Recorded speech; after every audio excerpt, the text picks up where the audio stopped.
him. I want to watch the news. Are you making headway at least? This is the news.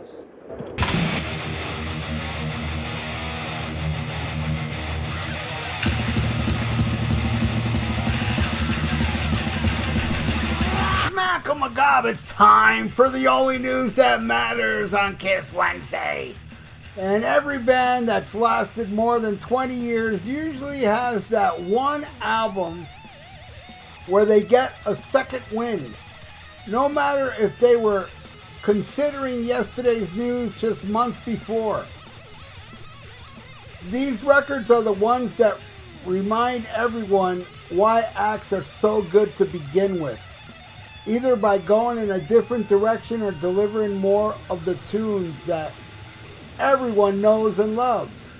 Kiss never had a problem with straying too far away from the formula, but the dramatic return to the makeup was dead in the water before it even got it started on Circus. Because really, what is Kiss without the makeup? Yes, they technically qualified as musicians, but even the most hardened members of the Kiss Army will tell outsiders that they are entertainers first and foremost, and the music is almost secondary to the massive stage show. I disagree with that.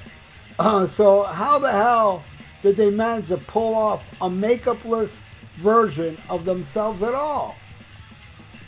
It wasn't an easy decision, but Paul Stanley and Gene Simmons eventually decided to clean off their faces after they lost Peter Criss and Ace Frehley. So when the group rebranded after Creature of the Night, it was time for them to enter the MTV generation.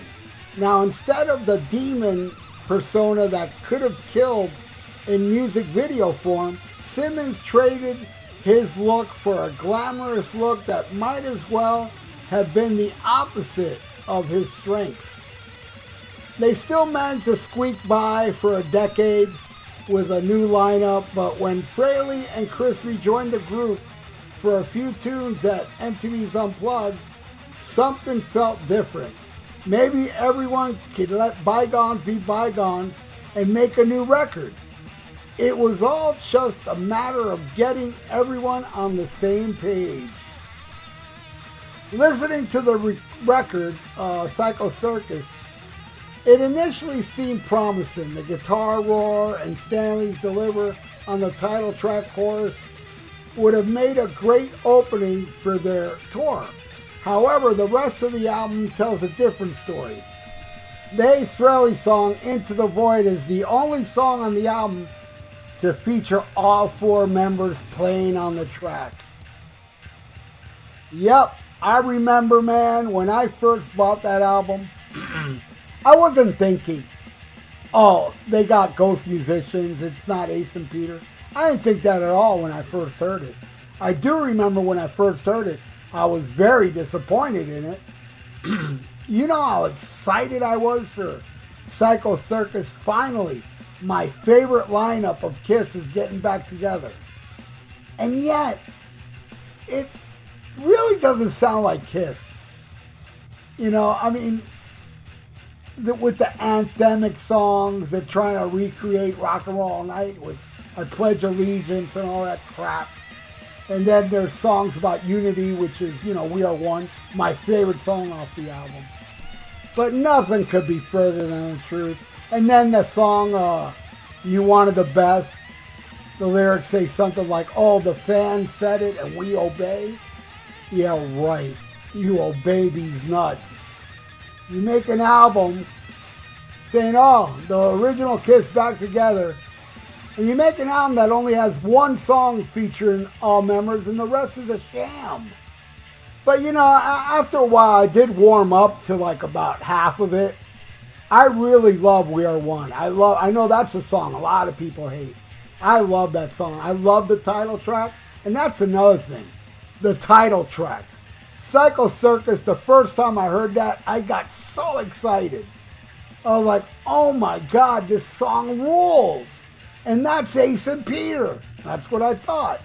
I believe that's actually Tommy Thayer. on the song. And yeah, there's a couple other, you know, songs I like. And then there's just stuff like, oh, that Peter Criss song has to be one of the worst songs written by anybody. And Peter Criss didn't write it, though.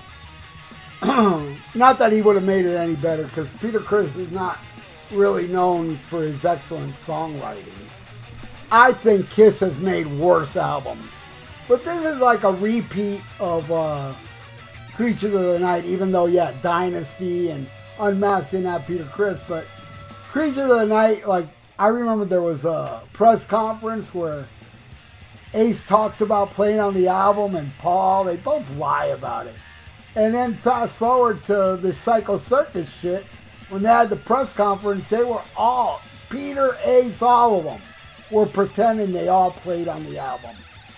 You know?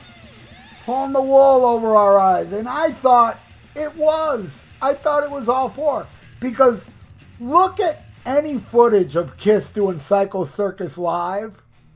Peter Criss doesn't do anything different than whoever the hell played drums. Alan Schwartzberg or whoever played drums on that song. Peter did it perfectly. And, you know, they played Within live. Sounded fine. Didn't sound no different than the album. What else did they do from that album? Well, no, they didn't do You Wanted the Into the Void.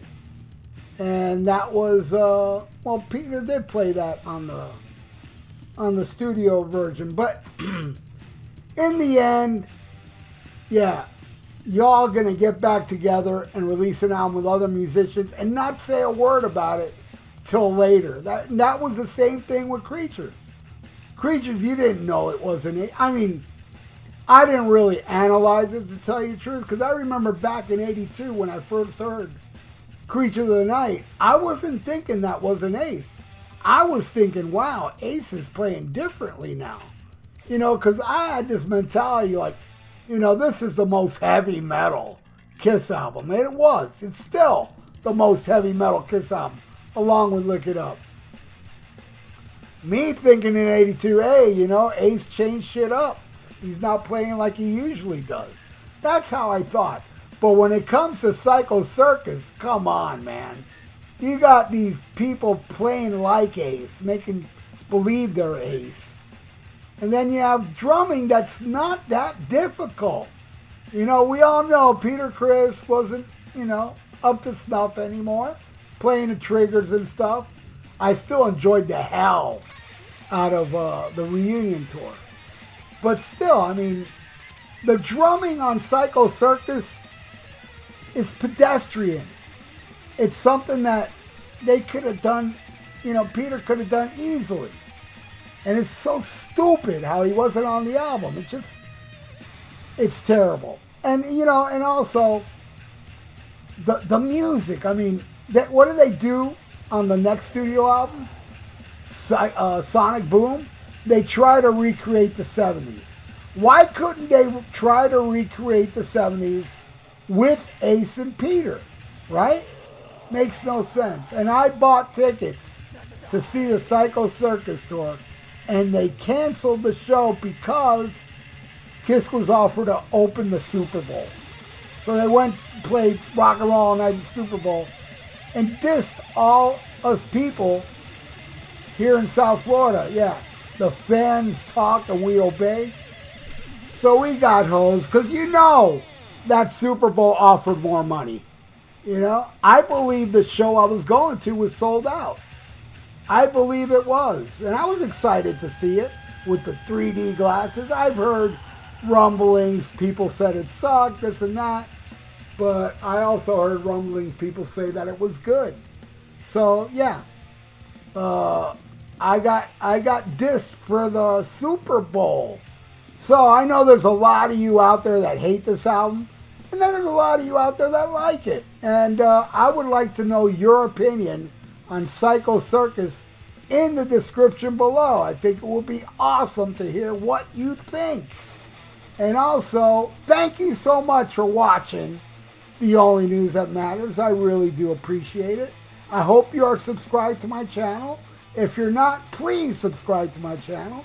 Ring that little notification bell. And in case you are subscribed to my channel, please check to see if you're still subscribed, because people getting unsubscribed for no reason. Let me ask you a question, all you people that have YouTube channels. Do you have anybody telling you the same thing? I mean, God, I can't be the only one. But anyway, hey, like the video, because it's good for the YouTube algorithms. So stay frosty, listen to Black Sabbath, and schmack 'em a gob. Farewell and adieu to you fair Spanish ladies.